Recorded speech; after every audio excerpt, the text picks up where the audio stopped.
Vice Ganda has truly formed a close bond with SB19 ever since getting to know them. If we recall, during the last Metro Manila Film Festival, SB19 generously allowed their song Mapa to be used in Vice's movie. This is why it comes as no surprise that Mapa is one of Vice's favorite songs, as it resonates deeply with him. Thanks, Mapa! Vice even became emotional during SB19's guest appearance when they performed Damn. He also made a promise to support the group at their concert at the Philippine Arena. Pero pupunta ako dyan sa Philippine Arena. Thank you, ate. But seriously, it's a huge privilege, honor, and delight na nandito kayo sa Showtime stage. Masayang-masaya kami na nagkakagulo sa kaligayahan ng madlang people tuwing napapanood kayo mag-perform. Ang sarap sa pakiramdam na makasaksi ng ganitong uri ng talento ng mga Pilipino, kaya hindi naman nakakapagtaka na kayo ang king of P-pop.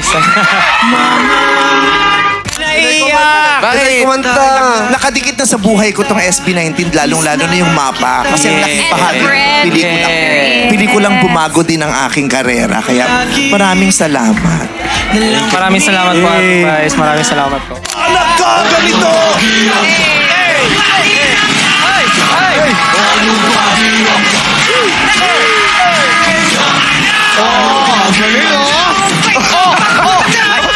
Congratulations and of course, maraming salamat, SB19!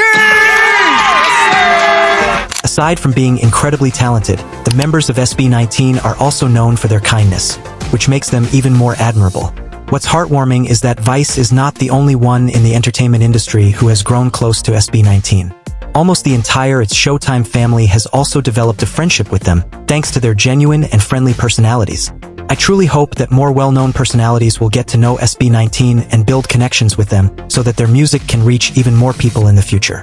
I'm also really excited for their upcoming concert at the Philippine Arena. Even though I haven't secured tickets yet, I know that they are preparing a world-class performance for everyone attending the kickoff concert on May 31st. I just hope everything goes smoothly and successfully, without any issues, so that the event will be a memorable and enjoyable experience for all.